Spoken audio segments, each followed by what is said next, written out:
to get some content with him because all his songs have been so fire, man. No one's been able to talk to him, so it's going to be good. Yeah. So, alrighty. Woo! Triangle offense. Man, I'm a little nervous for some reason, man. I'm a little. We're live right now, man. We're discussing some career-destroying topics here. People don't want to touch these topics, man. Shit. Right. So, alrighty, folks. Today's a special day. If we're getting echoes or feedbacks, if it's probably better if everyone just like mutes their shit until they're talking. I know it's kind of a bitch. It's FaceTime, folks, and tonight is officially our second episode, and we got a smash team of people on here. So number one, we have myself, CryptoFace. Thank you, everybody. Thank you. Number two, we have my brother, Flopping Groper. We got the man with the master plane, Krown Chakra. What's good? Yes, sir. Man, thank you for everything you've done for us. And our special, controversial guest we're having on tonight, is Hawk motherfucking Newsome. Can you hear us, big dog? Peace. What's up? I hear you loud and clear. Yay!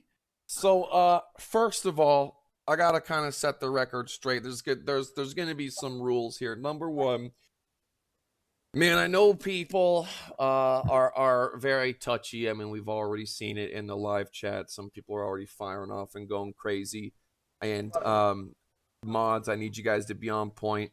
I don't want you guys to block everyone's fucking opinions, but if anyone's fucking crossing the lines, and you guys should know what lines are being crossed, we're just gonna boot your ass for real. I don't care how long you've been a subscriber.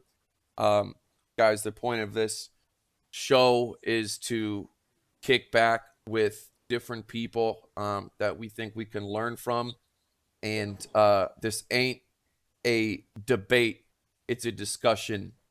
I've been talking with Hawk for the past couple weeks, and how I discovered him was on the Candace Owens show, and actually my brother saw it first.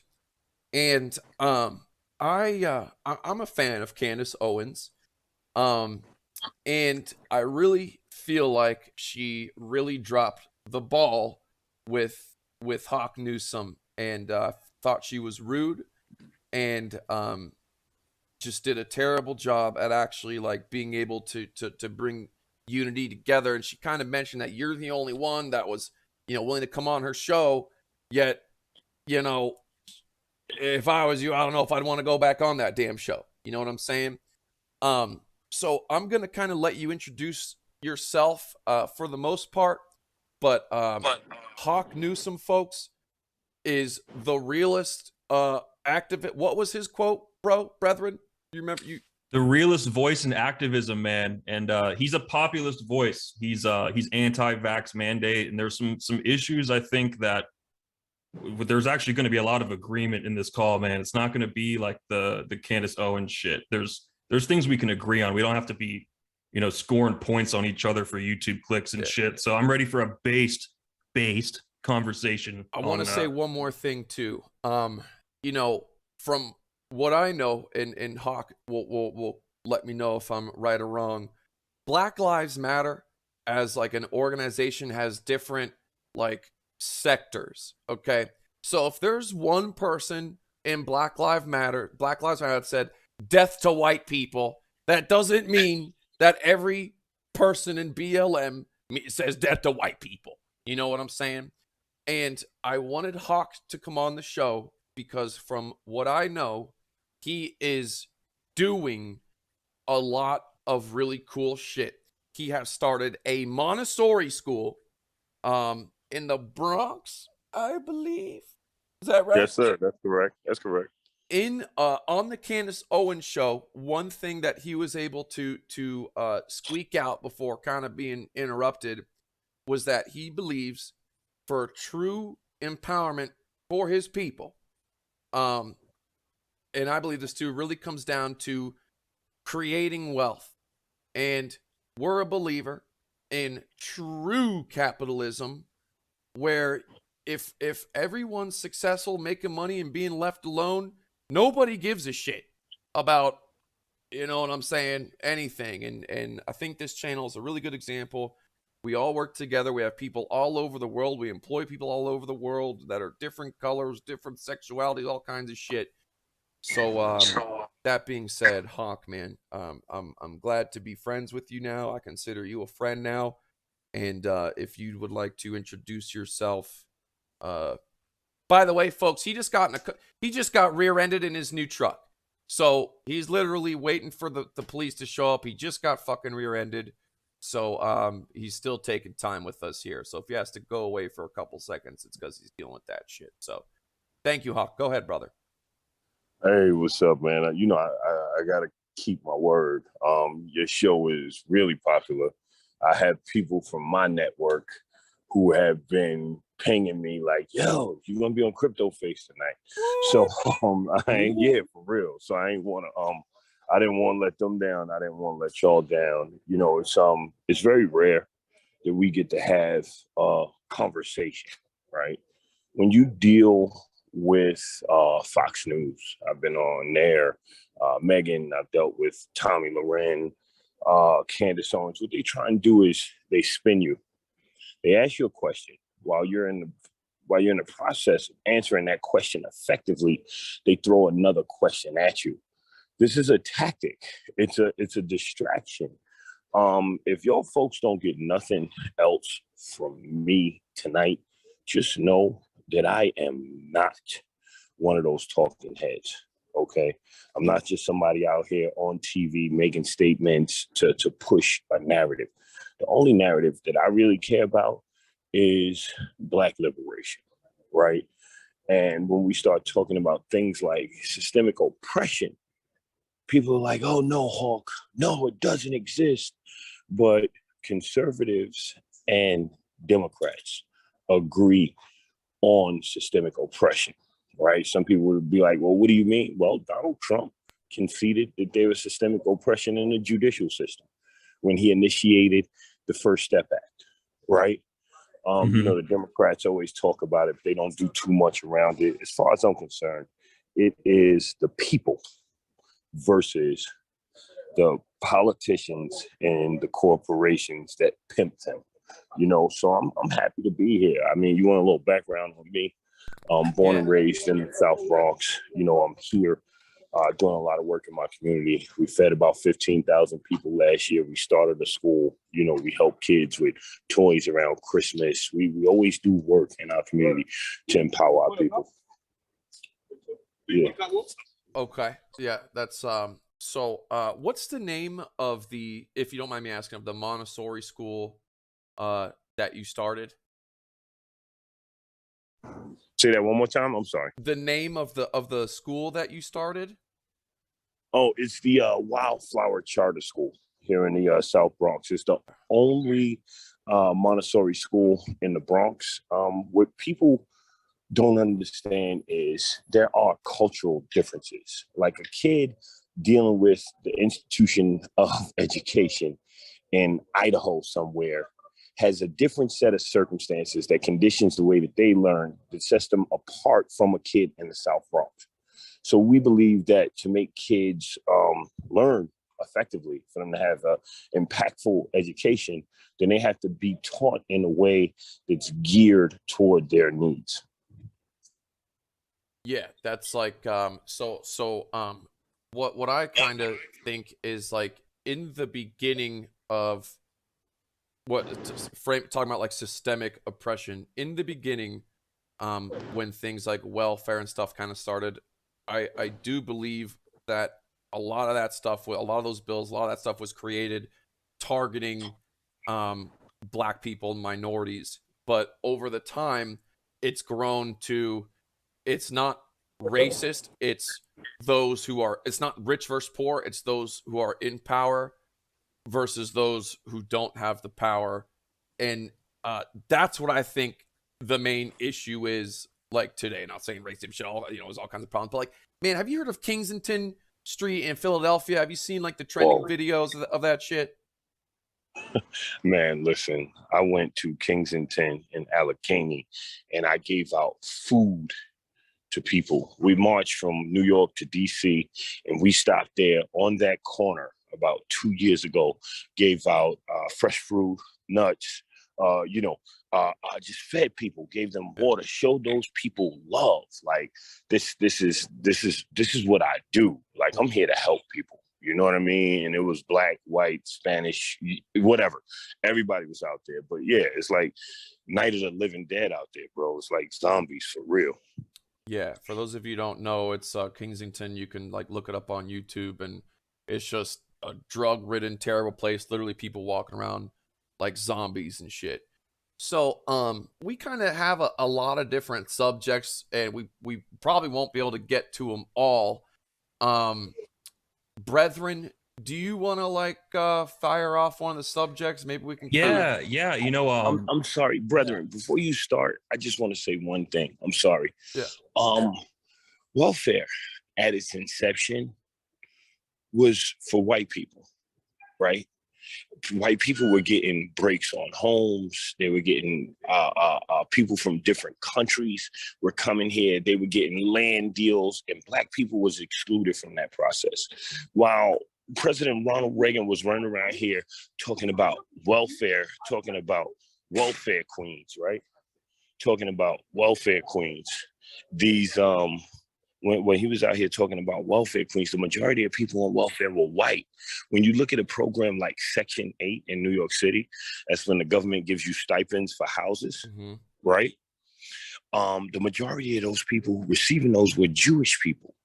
But what the news will give you is an image of a welfare queen, right? Yeah. Some black woman with a lot of kids having too many kids to take care of. And that's the narrative that they push on people. And this is Googleable. You know what I mean? These are the facts. When did like the welfare shit start? Like what time period? My bro might know, you probably know. Like when did that start and then maybe kind of change towards like I know me and my brother talk and like our kind of view on welfare is like, you know, they give the single mothers checks and it like makes them motivated to not have a father figure in the house. You know what I'm saying? Brother, you want to chime in here, help my ass out? I kind of want to like tie it into crypto, like because we're right at the beginning and like there's a lot of topics we can go in on, but like for instance, he was talking about systemic oppression and how like both sides of the political arena actually agree on it. And I mean, I agree with that. Systemic oppression is very real, like, or else crypto wouldn't be exploding. You know, we have a monetary system, you know, inflation I would say, you know, by the definition that the left has of what a systemically racist system is, I would say inflation is a systemically racist and it is systemically oppressive because it's oppressive to all people. But obviously, since a higher percentage of the Black community is impoverished, it's going to disproportionately affect them. But this is where crypto comes in because it's not going to be the kindness of people's hearts that liberates people. It's going to be the technology, right? And so I think that recognizing that a lot of the systems that we have in our society are corrupt and are oppressive is how we innovate and get better.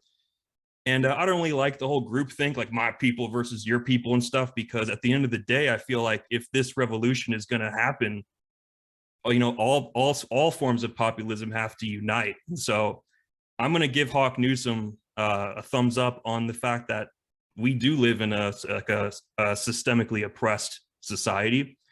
I just may have a little bit of differences as to like if he thinks it's directly targeting Black people. I think it's just targeting everybody. And since Black people have, you know, like they're higher disproportionately impoverished, it's going to affect them more. But so, yeah, leftists would say it's systemically racist. I would say it's systemically oppressive, apples and oranges.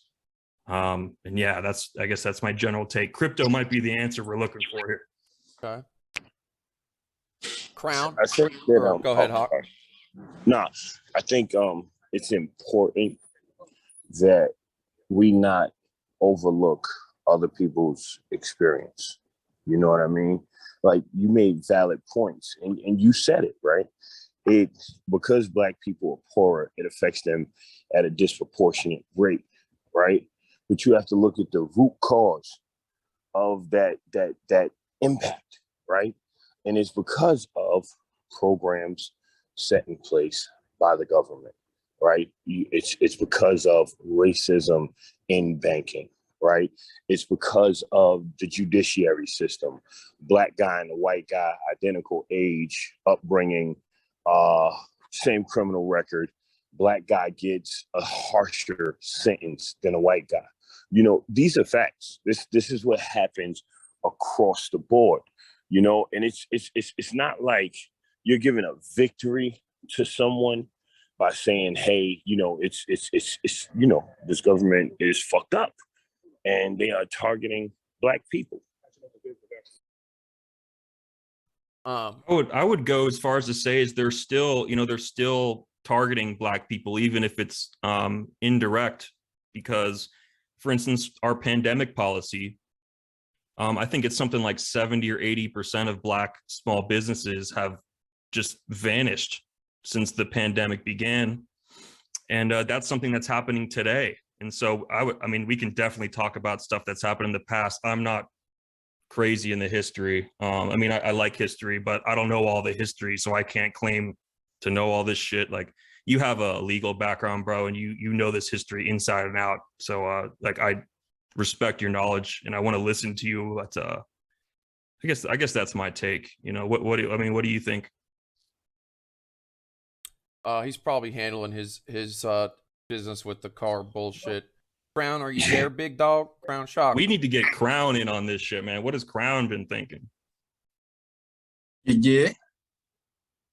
Yeah, man. What you have any take on what do you think about welfare or reparations, short term, long term, and the effect that it has had, is having, will have, man? What you got?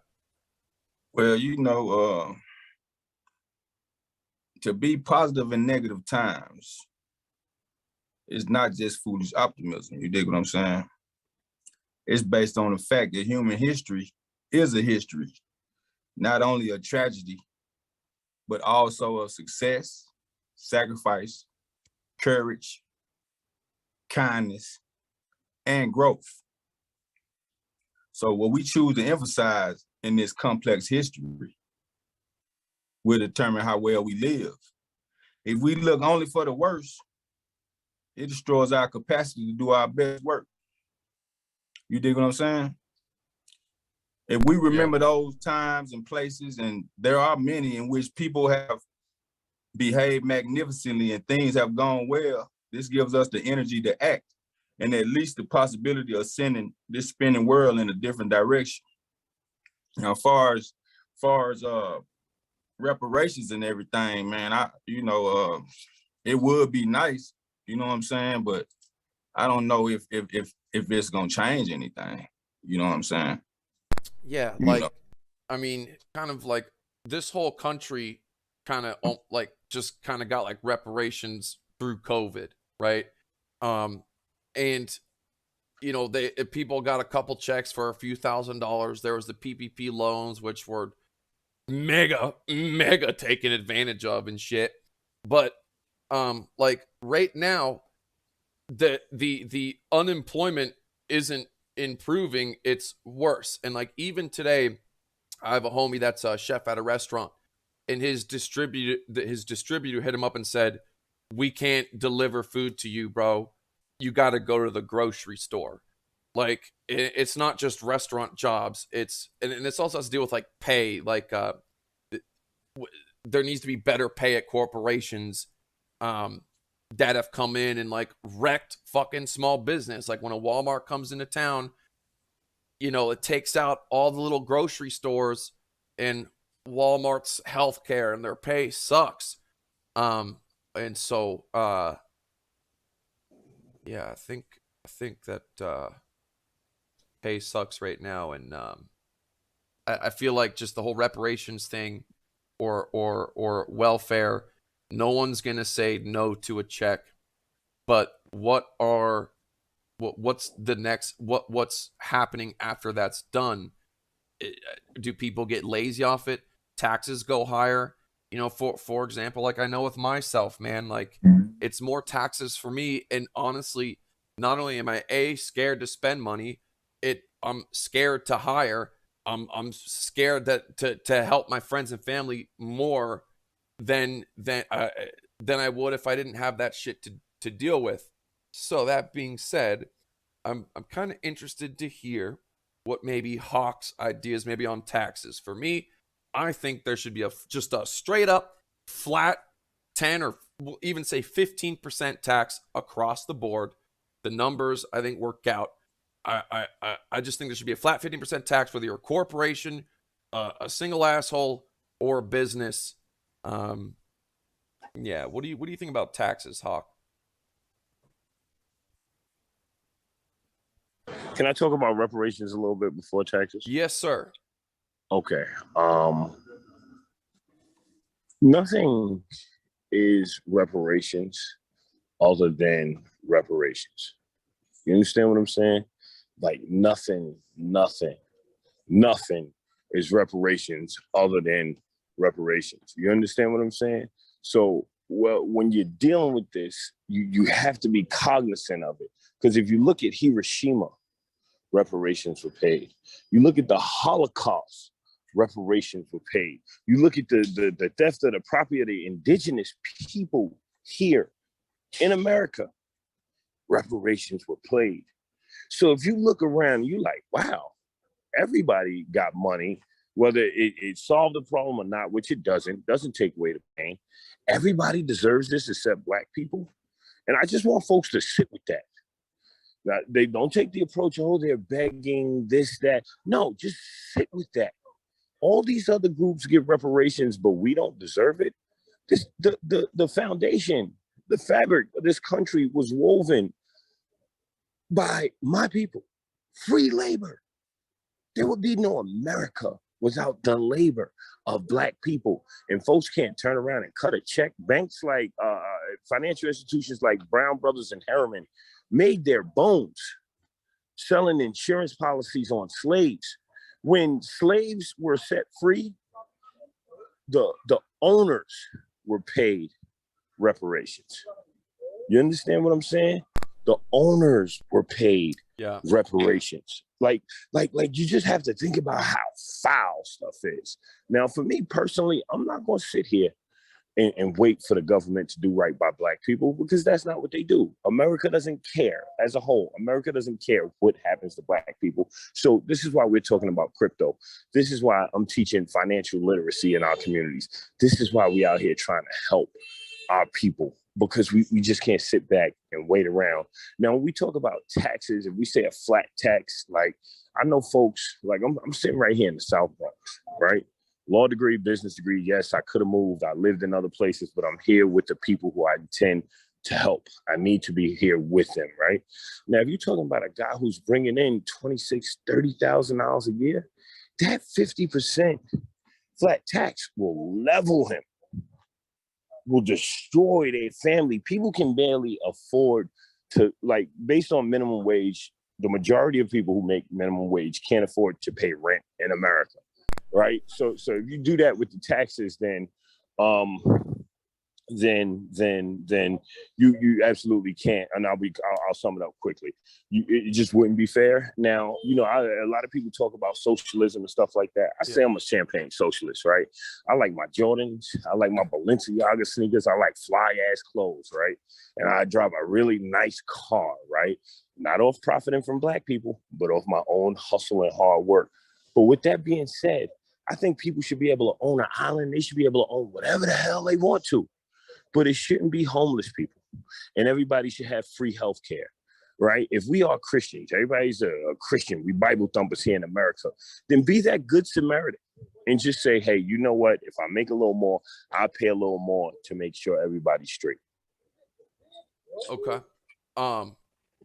some good points to digest there. Number one, let me correct my maybe tax thought.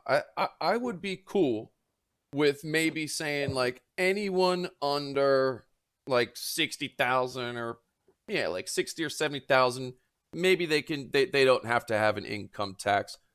We'll take away the 15% or maybe even lower it to 5. That I'd be cool with. But as far as, I just don't think and I know when it comes to taxes, everyone says, anyone above me should be taxed more. Like whatever I make, I could have 50 million, 100 million. I think everyone who makes more than me should be taxed more, right? As far as reparations. The reparations though, because we started with the reparation conversation. Yeah. So my thoughts on reparations. There are reparations that are real in life today. For example, in a couple states, Indians are the only ones who can start casinos, right? And I almost feel like in reality, that reparations would be the lazy way to patch up a problem, where instead of, it's like, what would be better for your people? Giving them, let's say, $1,000 check like once every 2 months or $500 a month, or actually providing like the education in schools that matter, how to do your taxes, how to do real estate shit. You know what I mean? Like I feel like if reparations were used and do become real, it's really just a patch of the problem, and then it creates more inflation bullshit, and at the end of the day, it's more of used just like as hush money. I have something to add on the reparations. I'm kind of with you, bro. Like, when it comes to reparations, like, words right off my mouth. The thing is like, it doesn't. It's like Hawk said, like it doesn't heal the pain, because like what is everyone supposed to be like? Oh, okay, we're cool now. Like it's just not going to happen like that. Like there's feelings that no check cut, for any amount of money is going to like heal the kind of wounds that a lot of people have in their hearts over these issues. And another thing I would like to add is people tend to vote wherever like the government handouts are. And if one party says, oh, we're just going to pay for your vote, basically, what kind of other systemically oppressive policies does that party want to put forward? Because then at that point, it becomes, you have to weigh it. It's like, do I want these reparations and runaway inflation and a welfare system that disincentivizes fatherhood? Like things like that. Like there's all these other things that come in, like, you can't just have one part of the salad. Like, if you're voting for a party that's going to offer reparations, you kind of got to take the whole, you know what I mean? That's how these political parties are these days, is you can't just like one thing about a party. You got to swallow the whole goddamn spiel, you know what I mean? And so I think reparations might actually be bait. I think it might actually contribute to the division in America. I don't think it would solve the animosity in people's hearts, but I do actually think Hawk has a good point where, our country has issued reparations in the past. And I guess, as my brother says, they continue to do so. So it might happen, but those are my concerns with it, just as a American citizen. There is, this country, America, used to be profitable and not have a deficit. I believe it was Bill Clinton was the last president when he ended his term. We had a I'm having a what's the word for when we're positive and not a deficit?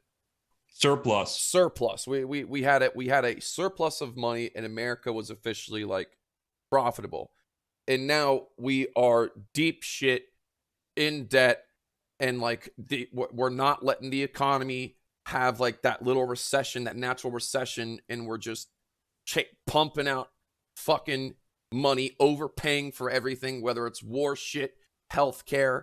Like with healthcare, as far as like free healthcare, like back in the day, like in the 80s or 70s, capitalism, like the competition created much better healthcare for a way lower cost than we have today. And like, there's a lot of things that go into the system of why it's terrible. Number one is, you know, if you're a medical supply company and you're negotiating with someone in the government of how much shit costs, on average, I'm going to charge the government 5 times more than I would a private business because I can get away with it and that person doesn't care. And so I feel like yeah, we can definitely steer I say we go into welfare and or not welfare, healthcare. Krown Chakra, what do you think about like healthcare for all? Like, do you think that that's welfare? Do you think that's big government, or like what do you think, Krown, about healthcare for all? I guess, like, quote, I mean, nothing's free, but like when people say free healthcare, like government healthcare, like what do you think? Well, government in charge of healthcare. Well, me personally, man, I mean, you see what the government is trying to do right now to us, man. You know what I'm saying? They trying to jab us up. You know what I'm saying? They offering us all these perks for us to run our ass down there and get that jab. You know what I'm saying? And I don't know, man. I've been healing myself, man, for the past 5 years, man. You know, the only thing I would go to the doctor for is maybe a stitch or something. You know what I'm saying? I got to get stitches. You feel me? And with that, I still would hesitate to go. You know what I mean? I would look on YouTube to try to find a video on how to stitch myself up, because, man, the government, man, is, you know, they really ain't our friend.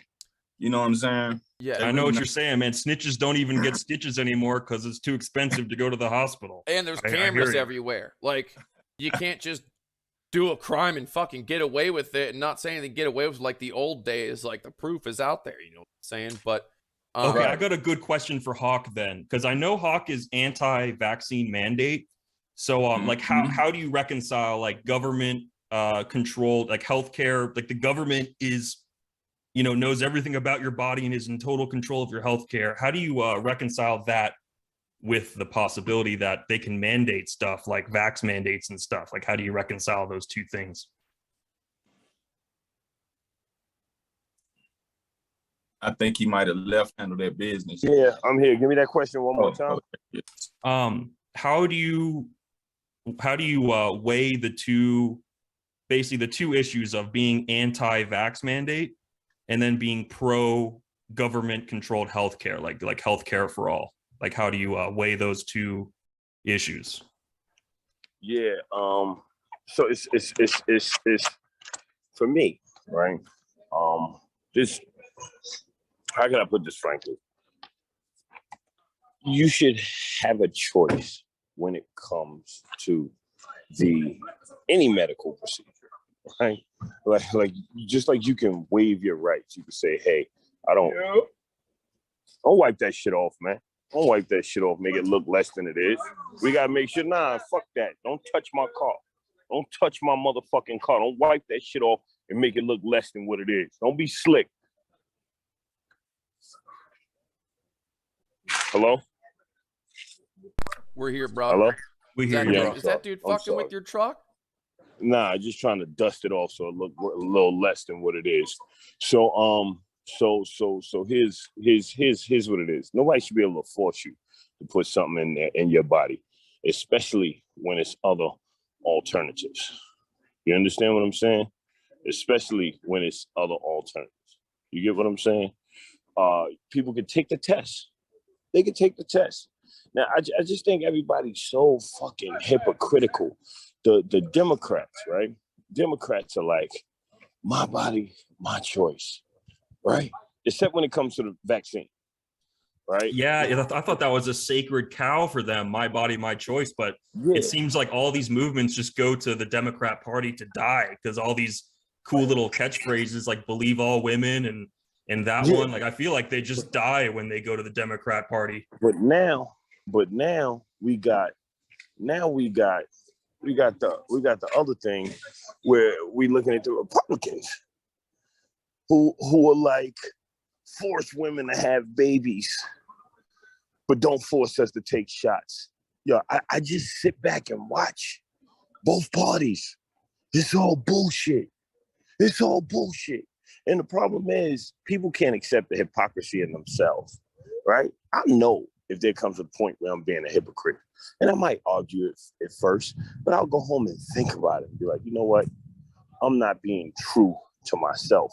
But that's not what we get in America. So you pro-choice, you anti-abortion, and the roles have been reversed on this mandate, and nobody sees how the other people are being hypocrites. It's the craziest thing in the world.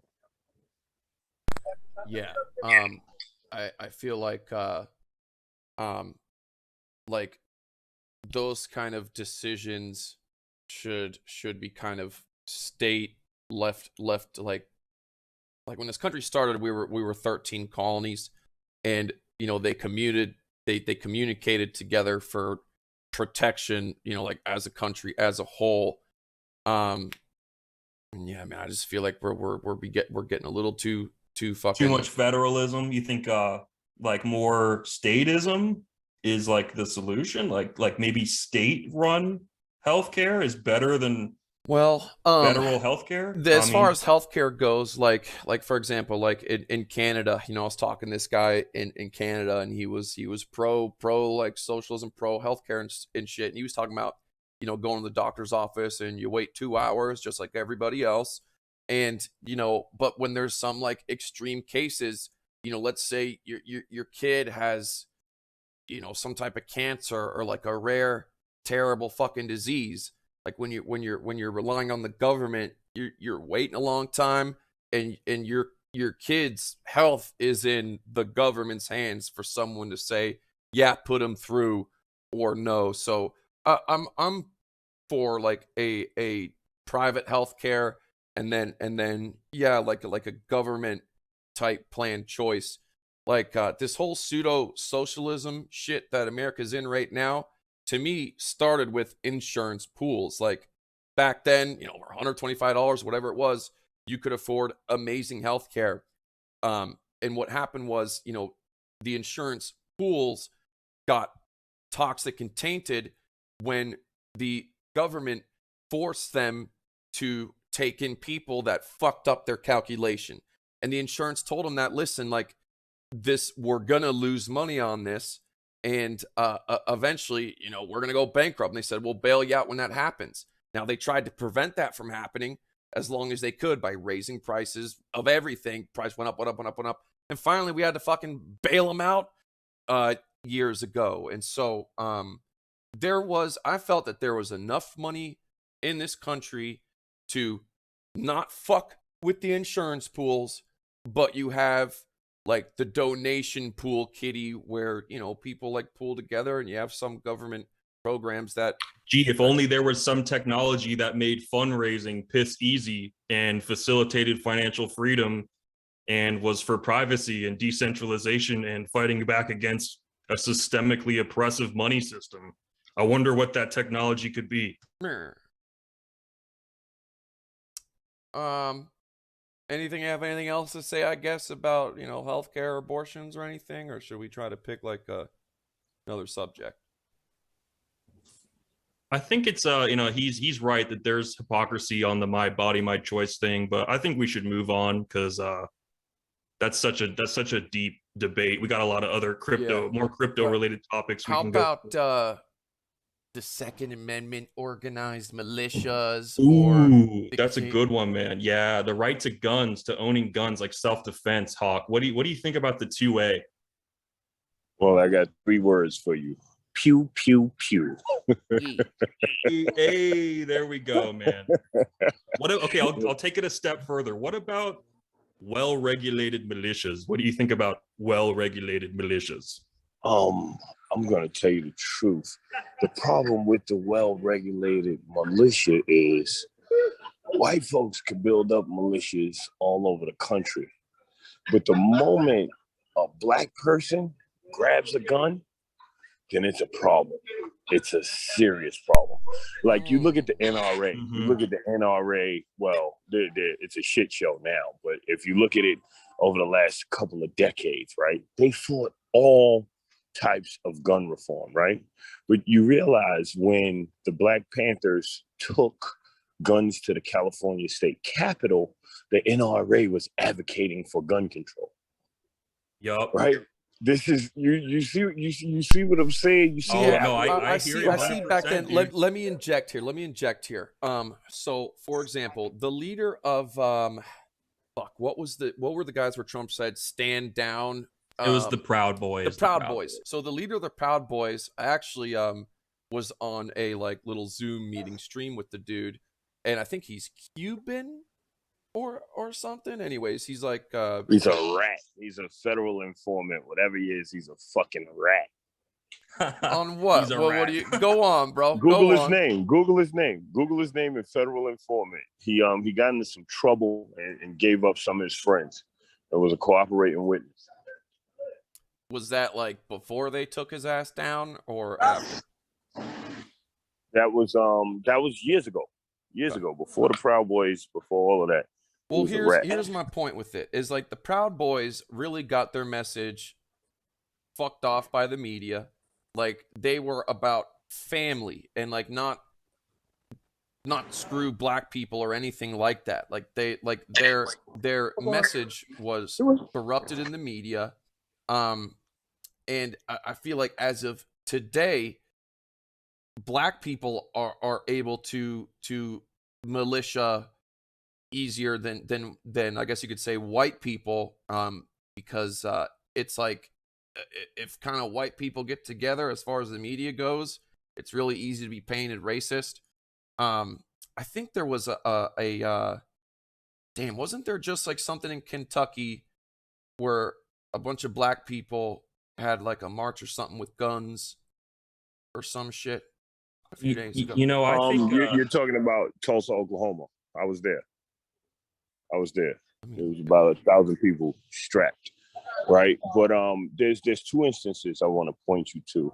Something happened in Massachusetts maybe a couple of months ago, where some brothers came together and armed themselves, and they were going to do a training. They were pulled over. They were arrested. There was a group called Not Fucking Around Coalition that had a leader by the name of Jam Master Jay, right? They weren't around for a year before the leader was brought up on federal charges, right? They said that they were marching somewhere and he looked through the scope on his weapon at a roof. And by doing that, he pointed his weapon at a federal officer. So they took him off the street for a month or so. And he's facing 10 years in jail or more, right? Yeah. So it still happens. Like it still happens. I got there was an article in the Village Voice about me maybe a month ago, right? And it talked about how I'm being surveilled by NYPD counterterrorism. Okay, how activists are being targeted under agencies that were birthed after 9/11, right? And my name is on that list. When I was arrested for going to clash with these Trump supporters who were coming to New York, right? These Proud Boy types. About the Proud Boys, like you got to understand how we see it, right? They come out talking about we're going to regulate BLM protests. Like they come out as an affront to us, right? And then you have people here with Confederate flags. You have some people with swastikas, some people just saying some real racist shit. So we like, fuck all y'all. You understand? Like you are racist. Like let me tell you something. If I'm running around with people who have signs that say kill all white people, then I can be lumped in with those folks. But in my marches, there's nobody who says kill all white people. Now they say America is racist. And if white people really wanted to solve this problem, they would have came together and figured it out a long time ago. All right. Now they can say that. You understand what I'm saying? But they were real inflammatory in a real racist way. This idiot snatched a banner off a black church, a historic black church. I've been to that church before. You know what I mean? And burned it. Just stupid shit. Like listen, I don't care how intense things get, there's no way I'm attacking a sanctuary. Now, I'm a proud Christian. Some might even call me a Bible thumper, Yes, but sir. I'm a real Christian, not this hypocritical Christianity that people are pushing, right? On both sides, the left and the right. Let's get that right. I follow the Bible, right? But under no circumstances am I gonna desecrate a mosque or a synagogue. Like, there's something just that's never cool under any circumstances. And you look at the history of attacks on the Black church, and you go back to the KKK and how they blew up Black churches, how they attacked Black churches, how when we were in Charlottesville, this was the night before I got there. It was a Friday night before the Saturday when all hell broke loose. They surrounded the church. They had churchgoers, people there gathering in the church to talk about whatever they protested. They surrounded it. They had people in there under pressure and scared for their lives. Like, we got to look at behaviors. We can't condone, we can't make excuses for crazy behavior. I hear you, man. There's, especially with the two-way, how you said that like Black militias in the past have been vilified. And now recently, in recent years, we see like white militias being vilified too, because like the Democrats are in charge. You've had that January 6th stuff. Like, imagine if all those Trump supporters were actually armed, you know what I mean? Like, that would have been, they call it an insurrection, and like they weren't even armed. Imagine if they were armed, how much, how explosive that the whole media narrative would be on that. I think that in general, I think instead of saying, oh, you can have a militia, but I can't, I think both sides just need to drop that, like that, oh, we want our side to be preferential treatment. Like, we got to just stand together, because the Second Amendment was created for one thing, and that is the creation of a well-regulated militia, not to check each other, not to shoot each other, but to check the government. Right and on. When you have police like overstepping their bounds, like in Australia, like, like a lot of people are back the blue here in America, and some authority is good, but what happens when like the cops are like beating up your grandma, on the street for not wearing a mask? Like, are you still back the blue at that point? Like, I don't know, man. Like, I don't know if I'm angering like conservatives in the chat or whatever, but I feel like instead of being so shilly for the police, we should be shilling for well-regulated militias. We need Black militias, we need Hispanic militias, we need white militias. That's my take on the violence issue in our cities. Like, let's just take it into our own hands and stand together. I mean, Hawk, can you, and like, I'm not trying to like switch subjects or anything. Can you maybe explain or educate us on the like Black Lives Matter, I don't want to say hierarchy, but like how the organization works? Like to my knowledge, there's the Greater New York BLM, there's the Los Angeles, there's global, because there are obviously, there's extreme shit on all sides. There's people that are gonna fuck shit up, and like, as soon as I started the stream, people are like, oh, Black Lives, so this guy said this and this guy said that. Can you maybe, or you can talk about whatever you want on the subject? Man, I got you. Okay, I'm not on mute. Just before we go anywhere, right? Let's talk about Tulsa, Oklahoma, right? Bombs were dropped on Black neighborhoods, right? People like, this is 100 years ago. Well, in the 1980s, there was a political activism group who had guns. The fucking government blew up a whole neighborhood. I believe it was called Breathe. Just look up Black activists bombing Philadelphia. Google that and it'll blow your mind. Like, and the thing is, I never said that the police are only bad to Black people, right? That's when you start talking about classism, because they're running around kicking the crap out of poor white people too. Police are out of control in this country, okay? And the thing is, folks are talking about back to blue, but they're beating the crap out of cops in in, you know, in on January 6th, right? You look at the riots in Minnesota. Look at the people who had the heaviest charges. Those were Boogaloo boys who came in under the guise of BLM activists. One killed a Fed, the other did something crazy in a precinct. Like, the information is really, really out there. And what you said is right. Everybody should have a right to bear arms, right? Like, and you know, the left might hate me for this. The left, you know, they might feel, man, there's a lot in common among populists, man. These are the kinds of things that I hate to mention her name again, but Candace Owens should have tried to find this middle ground. Like, what kind of bedrock principles do we agree with? Because there's a lot of details and a lot of tribal things that have happened. And like, it sucks because none of us are like directly involved in these things that have happened. But like, it's like moving forward, you know, like how, yeah, and it's hard for me to, I'm not a politician, man. I'm not like super smooth, but yeah, she really dropped the ball, right? If you haven't seen the Candace Owens interview, I think you've been on her show a couple times. When was the most recent one that we're talking about? Do you remember when that was? That was down in Nashville about 2 weeks ago. But what you got to understand is Candace is part of the problem. Okay, Candace is making a living by saying inflammatory stuff that very, very, very conservative white people like. That's her job. Yeah, she drones to her base, and you have to pay a subscription to get the whole spiel. I sort of agree and disagree. Like, I think she lately, just like from that interview and stuff, shit's taken a wrong turn. There's like a caring way and like a more, I guess you could say, sensitive way to get your message across.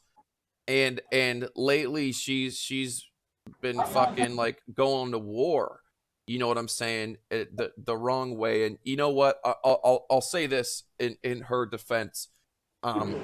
You know how Twitter is, and you know how this shit is, and how toxic it is. Facebook, Twitter, the bots. I had a buddy that had a business selling Facebook and Twitter ads and likes and bots and shit. 80% of his business was political, in that buying fake accounts and enraging comments and fake ass social media warfare. And it's like just created the worst fucking environment, and it scars people. It changes people. I mean, it's happened to me. It's, you know what I mean? So it's like we're staying, you know, like the straight course and not throwing bombs back when you should be throwing your hand out, you know, shake my hand, you know what I'm saying? Instead, it's, you know, throwing bullets. Can I be real with y'all? Yeah. Can I be real with y'all?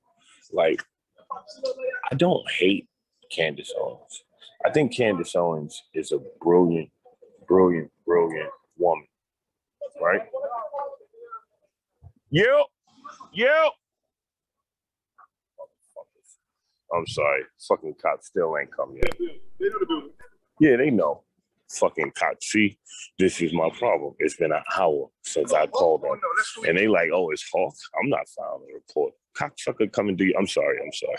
I won't get y'all in trouble. Come and do your job. You understand what I'm saying? And so here's what it is with Candace Owens, right? We had a cordial discussion the first time. This time, I'm on the way. I'm like, hey, give me the questions, right? I want to be able to do my research. I like to be able to research before I go and talk to people. You know what I mean? Give me the questions. She gave me the questions. I got there. They sprung one topic on me, a video. Then when I went on camera, they introduced another video. It was supposed to be me and her talking, right? But she brought on another person. Like, a lot of people see me, oh, he's a big, angry Black activist. What does he know? I worked in a prosecutor's office for 3 years after college before I went to law school. I've seen all of this stuff that I talk about, the racism in policing, the trumping up of charges, the beating of people. I worked these cases. It's not like I'm just doing research or I saw something on the news that made me mad. No, I was part of this machine. Okay. A lot of people don't get that. So and so what Candace did, the left does to me too. I come in, I got my arguments together, I got my facts straight, and they load a panel against me. I was on a local news show. All right. I was on a local news show here in the Bronx, and they brought 5 people who were pro-police, and I'm the only person who had my views, which are anti-police, right? I was the only person who had my views. So I'm used to it, but that day it was just really weird. Like I couldn't get a point out without them trying to spin me. Yeah. When you say, do you mind if I ask you maybe to expand a little bit on anti-police? Like when you say anti-police, like right now you're waiting for them, you know, because you got rear-ended. Like, are you saying you don't want any police, or do you think we should defund the police, or we need to fucking train them better? Like, do you mind expanding maybe on that? Yeah, no problem. I need to get paperwork done, right?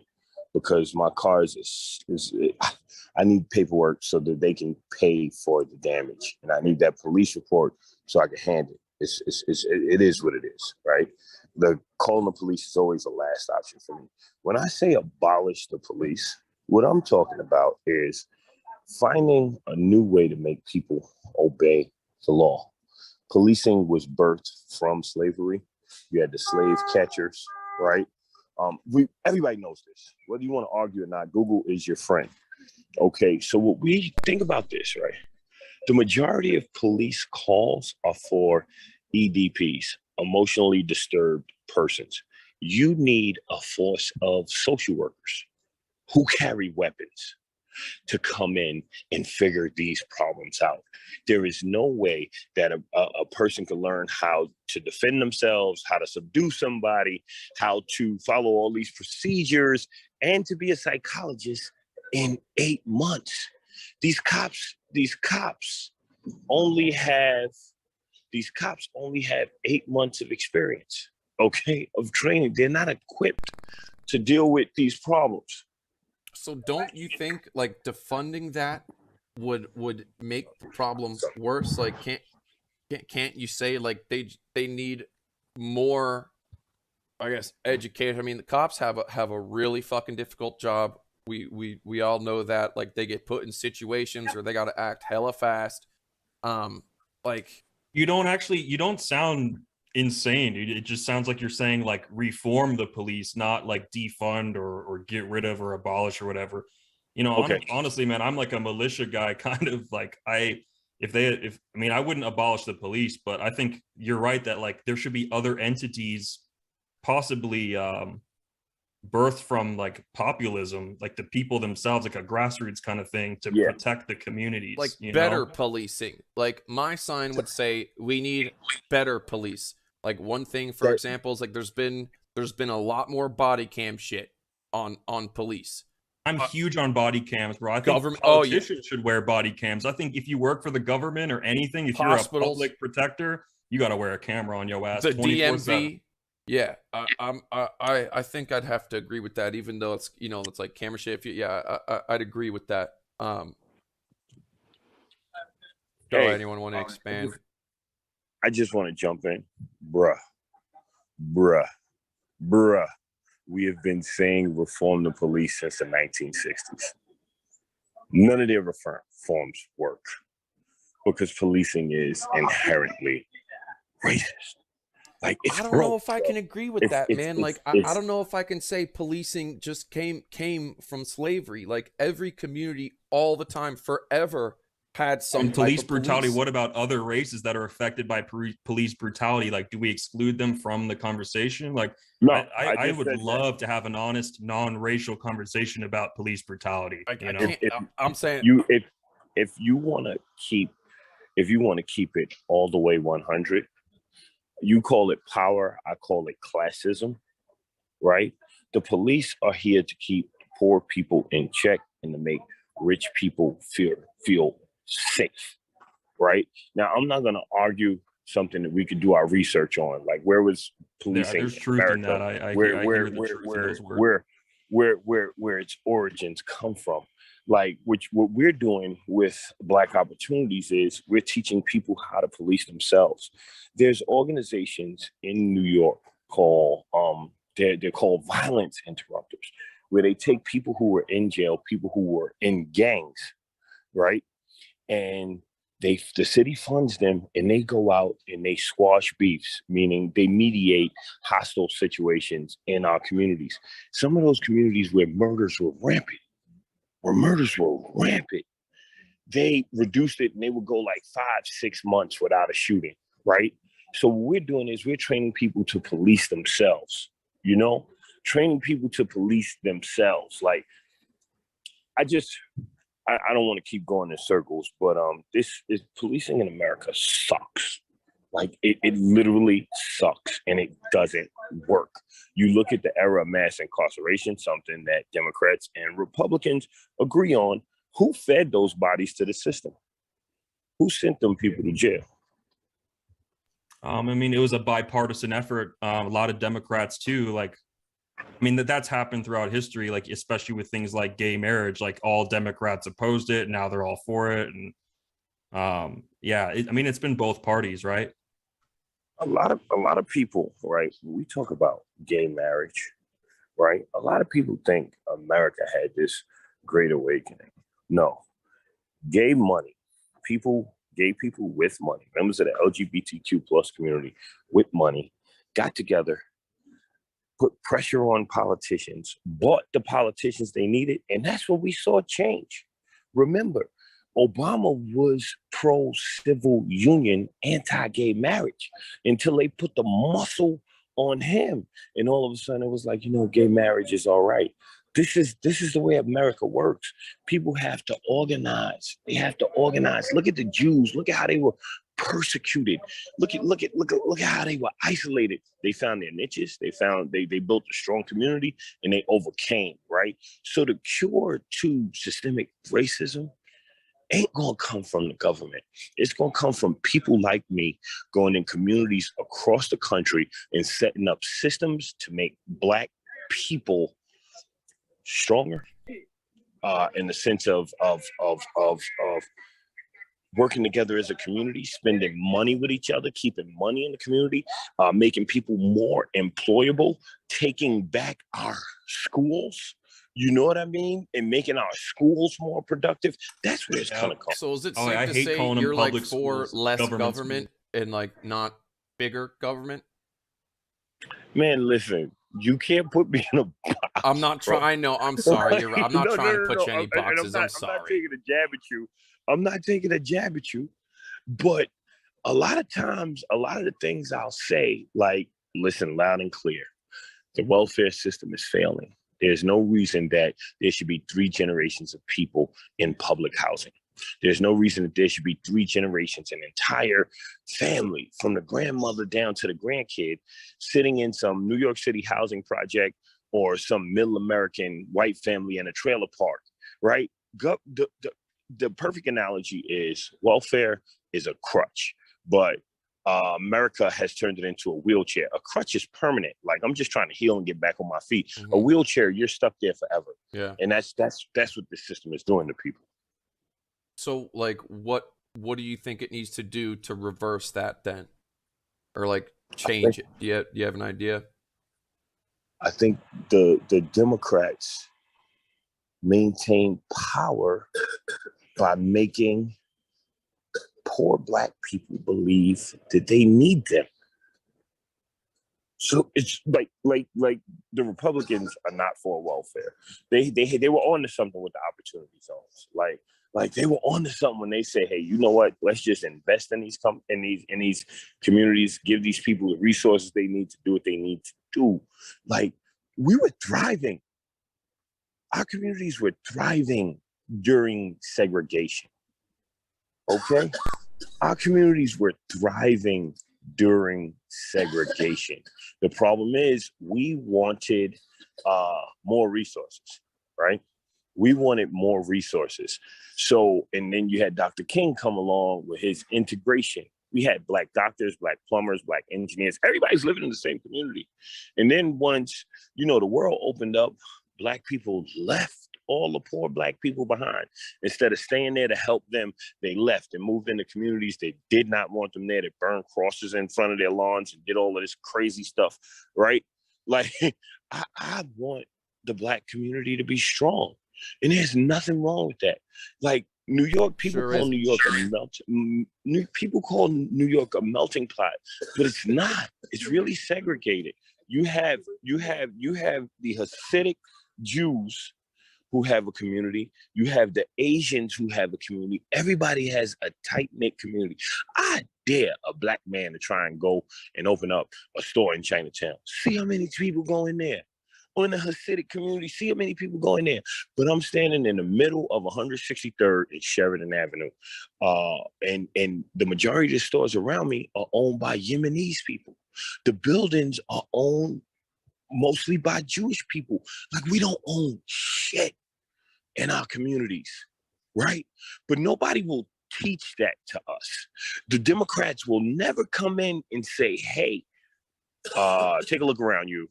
You're not building power. This is why you're so far behind in the wealth gap. Nobody will tell us how to build power for ourselves.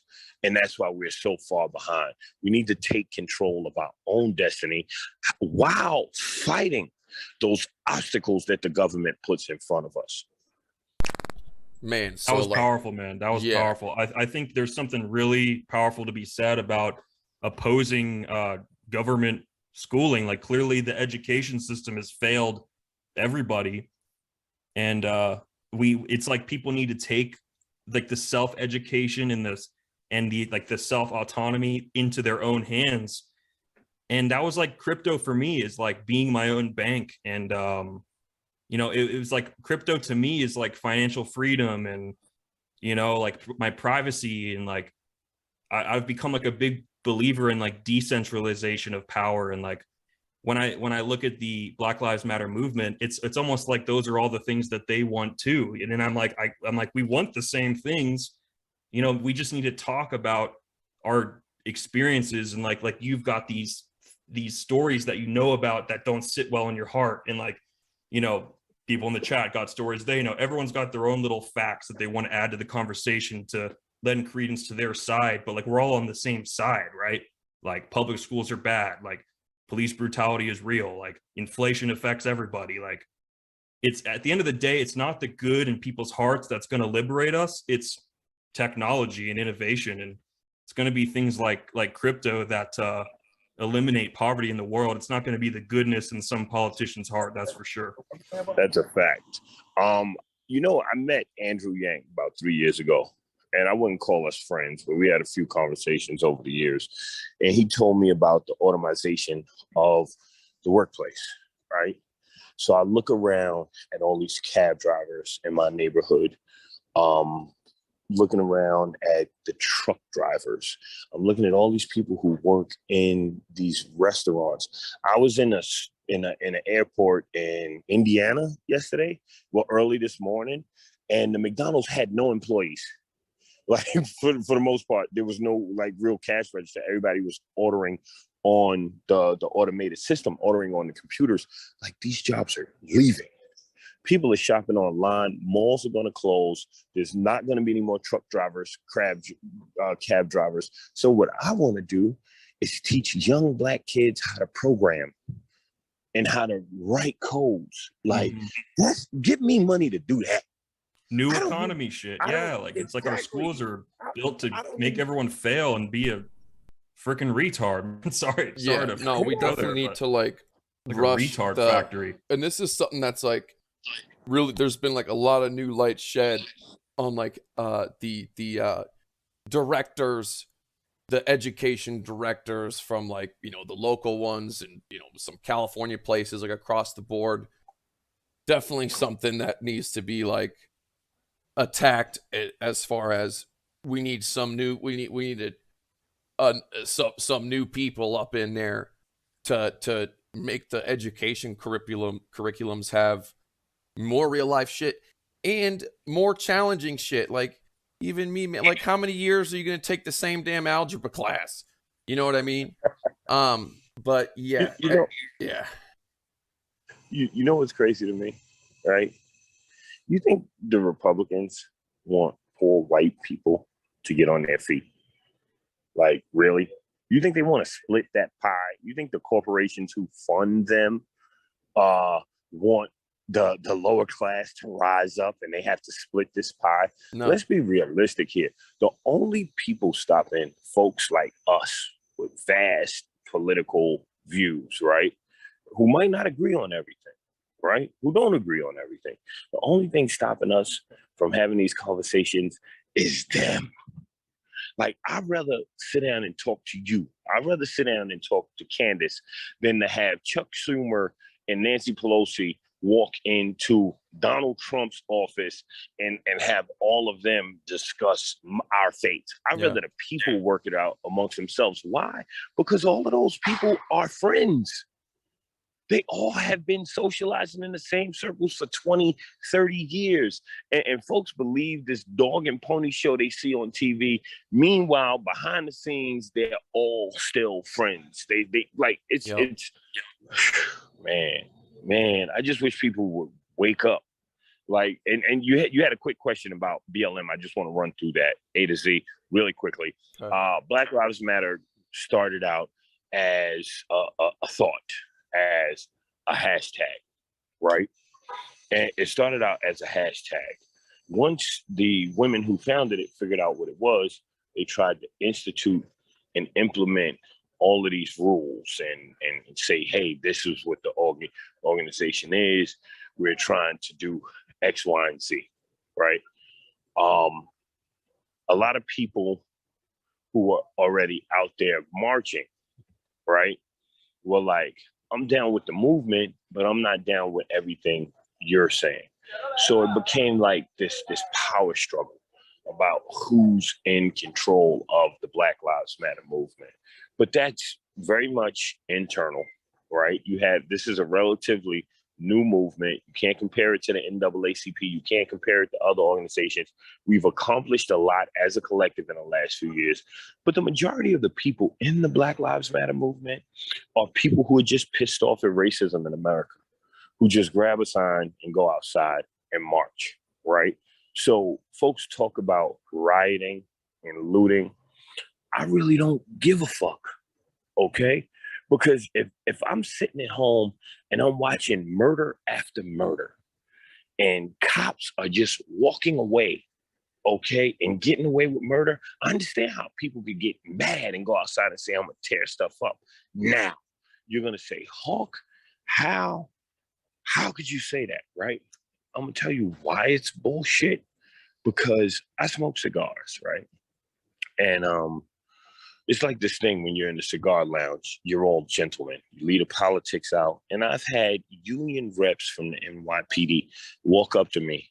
And I'm like, man, listen, you know this dude killed Eric Garner. He was like, oh, man, Daniel Pantaleo's a piece of shit. We all hate him. You get black cops who approach me in the street. One black cop is some inspector somewhere. We were cleaning up the projects, like junkies and drunks were urinating and defecating in the hallways, and the city wasn't cleaning it up. So me and my team got cleaning supplies, went and cleaned it up. We cleaned the playground, wiped it all down, did all the good stuff, gave away book bags and school supplies. And this cop came up in street clothes like, yo, I just want to talk to you to see where your heart is. Like, whatever, man. What you want? What do you want to talk about? He's like, well, to comment on like the riots and stuff. Like if you're gonna riot and mess a bunch of shit up, I feel like you should be rioting and tearing the shit up of the people who put us in that fucking situation. You know what I'm saying? Like, yeah, like if a Starbucks or some shit, you know, gets fucked up, like I could say I don't really care. If a small business does, then that sucks. Not I don't, you know what I mean? But even like corporate, I'm not anti-corporation by any means, but it's what happened is like they've been empowered by the government. And just instead of tearing up random businesses, like fucking tear up the people that are screwing shit up. I'm trying to really choose my words carefully because I don't want to condone violence. But you know, yeah, Yeah. I mean, I'll tell you this, right? And we'll get it's a deeper conversation. I know I gotta wrap up. I gotta take care That's of this fine. stuff. But here's what it is, right? These corporations, these Gucci's, these Louis Vuittons, in this weird, demented form of capitalism that we're living in right now, this is not capitalism. Amen. This is corporatism, bro. That's how I. Yeah, this is something that is purely evil.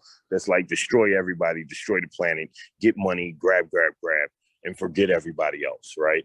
So here you have these brands and these logos, and they're like, if you don't have this, then you aren't shit in life, right?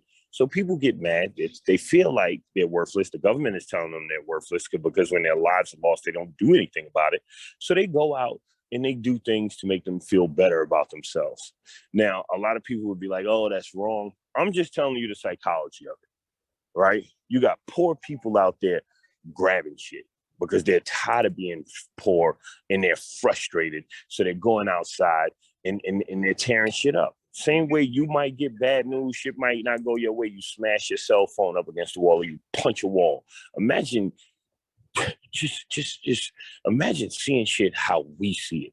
Like when those folks stormed the Capitol because they felt like the country shat upon them. Imagine feeling like that for decades. Imagine your parents and your grandparents felt like that. You would go out there and fuck shit up too. Now, I know not everybody's going to agree, but there's some people sitting at home, and this was a light bulb moment. Yeah, I hear you. I will say, like, you know, everyone that's come to the country, I know you got to go soon, has everyone, Irish has had it rough. But the you know, the blacks were slaves, and had the worst shit happen to them. So, you know, I have so many people messaging me, bro. I have so many people messaging me, and dude, if you'd be down for another time, maybe like a part 2, you know what I'm saying? We can. I would love to have you back on. Man, thank you for coming on and, you know, just kind of educating us a little bit on kind of where you're at. Your Montessori school, what was it was called Wildflower Charter School. Wildflower Charter School. Yeah, man, hopefully you can get a crypto address up there, and I'd be totally down to. You know what? You influenced me. I'm gonna get a crypto address for Black opportunities, right? So if people want to support a movement that is really going to go into the communities and make better people, make more productive people, then they can support what we're doing. Yeah, there's my brother showed. There's some things I don't want to give out too much. I don't want other people to steal our ideas on some shit. Yeah. But no, there's definitely room. At the end of the day, there's room for everyone. And you know, I think you made yourself clear that you're not death to white people or anything like that. And I like you because it's the power in trying to keep people out of power and fucking shit up in that way, and education, and you're not just saying stuff on a microphone. You're really doing your best to make changes. And if you start a school, man, like and do some of the things you've done, like, you know, you're a badass dude in my book. So other than that, does anybody have any last words before we shut everything down? Krown, you got any last words, man?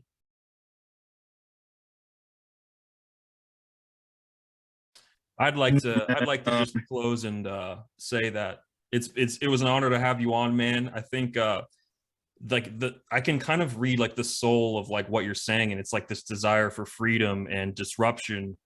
And to me, that's like what crypto is, and that's why we wanted to have you on here, man, to talk with you, because crypto is something that's bigger than American politics. It's like a global thing, and it very well could be the end of poverty, you know, when this thing reaches its end game. And it's bringing up people all over the world. There's countries that have it way worse than us, and crypto is lifting them up. And I think that I've said it 3 times already in this interview, but technology is going to be the great liberator.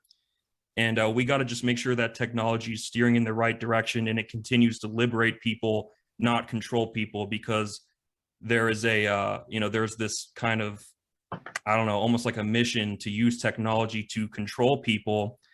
And I see the Democrat Party kind of going that route. And I don't really know where the Republican Party stands with crypto, but I think there's a reason why crypto hasn't been politicized that much. And that's because it's a uniting force. It's not a dividing force. And we got to have these tough conversations, man. So it was an honor to have you on, Hawk, and you the man. Thanks for being based. Right on. I appreciate y'all. Have a good night. God bless. Thank you. Krown, bro, you want to go ahead and give us your final words, man? Man, it don't matter whether you white, black, Latino, Asian American, or Native American. You know what I'm saying? Man, our forefathers and foremothers, man, all came here in different ships, but we all in the same boat now. You dig what I'm saying? Yes, sir. So, as far as I believe, man, that if people realize, man, that this is bigger than meets the eye, man, what we can see on a physical level. You know what I'm saying? This is a spiritual battle going on right now. You dig what I'm saying? Like, I believe, man, if they would have just called it, Black Lives, if they would have put a 2 on the end, like Black Lives Matter 2, you know what I'm saying? Other races wouldn't feel like that their life is not important. You know what I'm saying? It's like they put us in a box. You know what I mean? Damn, and I believe that leave. Fuck, man, because you're dropping some bombs right now. But go on. I didn't mean to cut you off, bro. I'm sorry. Yeah, man. I believe, man, that it was a separation tactic. You know what I'm saying? They wanted to put us in a box, and start a racial war. You know what I'm saying? And when they seen that didn't work, you know what I'm saying, they start, trying to push this wax scene. You know what I mean? I call it a wax scene. You know what I'm saying? They tried to push this, man, to separate us in a way to whereas, the ones who got it and the ones who don't got it go against each other. So they can just sit back and laugh at us, fight amongst each other. You know what I'm saying? That's what they pushing right now. If they don't get us, with the jab, you know what I mean? They trying to get us with the water. If they don't get us with the water, they trying to get us with the food. You know what I'm saying? If they don't get us with the food, they trying to get us with the chemtrails. You know what I'm saying? So, we had to realize, man, that another thing, man, that keeps me grounded is that, we have to realize, man, that, God, the universe, Buddha, Jesus, whoever you want to call, your higher power is in control. You know what I'm saying? Life is not happening to us, it's happening through us. You know what I'm saying? God, the universe, whoever is expressing itself through us. You know what I'm saying? And due to our limited human perception, we tend to judge everything that happens in this reality that we live in. You know what I'm saying? Because it's beyond our human comprehension of why it's happening.